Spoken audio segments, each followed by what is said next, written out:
नमस्कार मित्रों, आज का ये वीडियो शिक्षक भर्ती, नई शिक्षक भर्ती, 72,000 शिक्षक भर्ती, 69,000 शिक्षक भर्ती और डीएलएड जो प्रशिक्षु हैं या जो डीएलएड पास कैंडिडेट्स हैं, उन सब से बहुत गहरा और बड़ा ताल्लुक रखता है। इसलिए क्योंकि मेरे हाथ में जो डॉक्यूमेंट है वो विधानसभा का डॉक्यूमेंट है, एक प्रश्नोत्तर है। प्रश्न है, उसका उत्तर है। उत्तर बेसिक शिक्षा मंत्री संदीप सिंह का है। उत्तर शिक्षक भर्ती से बहुत गहराई से जुड़ा हुआ है, इसलिए पूरा वीडियो आपको बहुत ध्यान से देखना और सुनना चाहिए, क्योंकि ये प्रामाणिक है, ये तथ्यों पर आधारित है और आपके मन में उठ रहे बहुत सारे सवालों का जवाब भी है। और मुमकिन है कि इसको देखने के बाद और कई सारे सवाल फिर से आपके मन में पैदा हो जाएं। प्रश्न नंबर 153 पूछा गया, जिसको आज की कार्यवाही का विधानसभा में हिस्सा बनाया गया, और प्रश्न पूछा गया बेसिक शिक्षा मंत्री से, और प्रश्न पूछा गया अनिल प्रधान जी द्वारा, जो कि विधानसभा के सदस्य हैं। अनिल प्रधान एमएलए हैं और उन्होंने बेसिक शिक्षा मंत्री से सवाल पूछा। सवाल नंबर 1 सुनिएगा। क्या बेसिक शिक्षा मंत्री बताने की कृपा करेंगे कि प्रदेश में साल 2017 से 9 मार्च 2026 तक कुल कितने प्रशिक्षुओं को डीएलएड का प्रशिक्षण प्रदान किया गया है तथा कुल कितने प्रशिक्षुओं को शिक्षक पद पर नियुक्ति प्रदान की गई है, और वर्तमान में कुल कितने शिक्षकों के पद रिक्त हैं। बहुत बड़ा सवाल। ये सवाल और इसका जवाब लाखों लाख लोगों को प्रदेश में चाहिए था, इसलिए मैं अनिल प्रधान जी का आभार व्यक्त करता हूं इस प्रश्न के लिए, और बेसिक शिक्षा मंत्री को भी मैं धन्यवाद देता हूं क्योंकि उन्होंने खुलकर जवाब दिया है।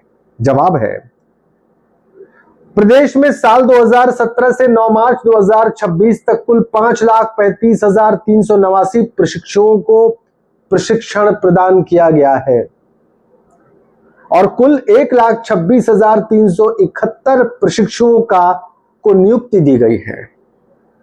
ग्रामीण क्षेत्र में सहायक अध्यापक के 48,853 सीधी भर्ती और नगर क्षेत्र में सहायक अध्यापक के 1,275 सीधी भर्ती के पद रिक्त हैं। अगला सवाल अनिल प्रधान ने इसी से संबंधित पूछा, इसको बोलते हैं सप्लीमेंट्री क्वेश्चन, और वो ये कि क्या सरकार रिक्त पदों पर तैनाती करने की योजना बनाएगी। जवाब आता है, शासन की अधिसूचना संख्या 415/79 1/23/1423 दिनांक 21 अगस्त 2023 द्वारा उत्तर प्रदेश शिक्षा सेवा चयन आयोग अधिनियम 2023 का गठन किया गया।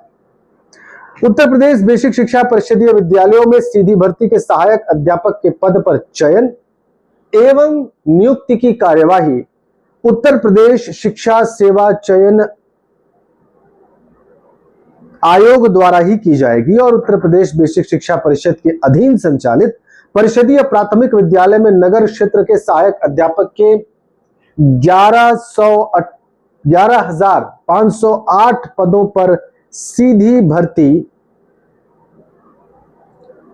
हेतु शिक्षा निदेशक बेसिक शिक्षा कार्यालय के पत्रांक फलाना फलाना दिनांक 17 मई 2026 द्वारा अध्याचन उत्तर प्रदेश शिक्षा सेवा चयन आयोग प्रयागराज को प्रेषित किया गया है।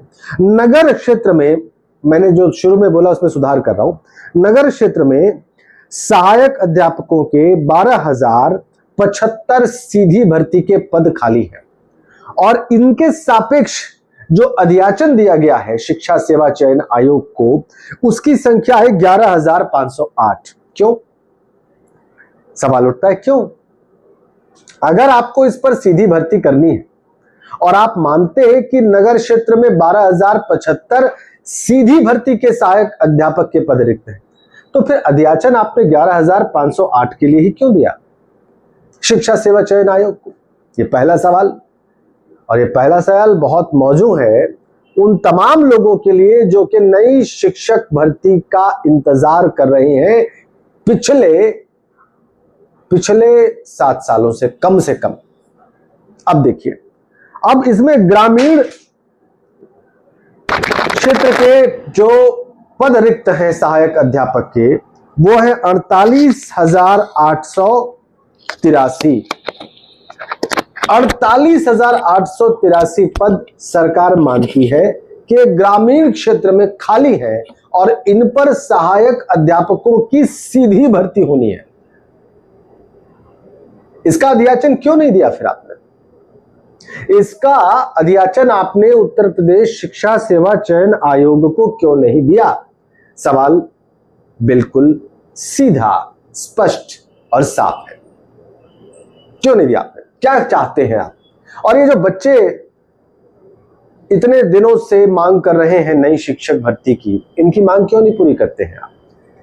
आपने 69,000 शिक्षक भर्ती में भी कोर्ट में कहा कि अगर शिक्षकों के पद खाली होंगे और मेरिटोरियस या क्वालिफाइड लोग हमें मिलेंगे जिन्होंने 69,000 भर्ती में एग्जाम दिया, प्रक्रिया पूरी की, नहीं हुआ तो हम उनको रख लेंगे।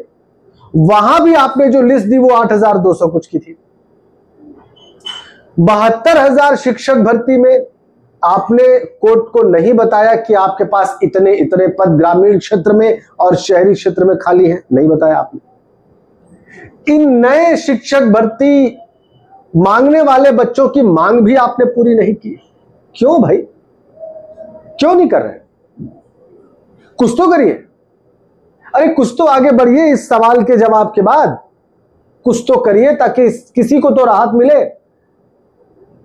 शिक्षा मित्र जो कि टेट पास है और वो सरकार से डिमांड कर रहे हैं कि भाई आपने 51,000 पदों की घोषणा एफिडेविट लगाकर की थी 2020-21 में, वो कहां है? उस बारे में भी आप कुछ नहीं कर रहे, कुछ भी नहीं किया गया। 2021 से 2026 आ गया, वो भी इंतजार ही कर रहे हैं। क्यों? आखिर आप चाहते क्या हैं? इस उत्तर के बाद सवाल एकदम स्पष्ट है, साफ है, क्लियर है कि आपको अब बताना होगा और करना होगा क्या।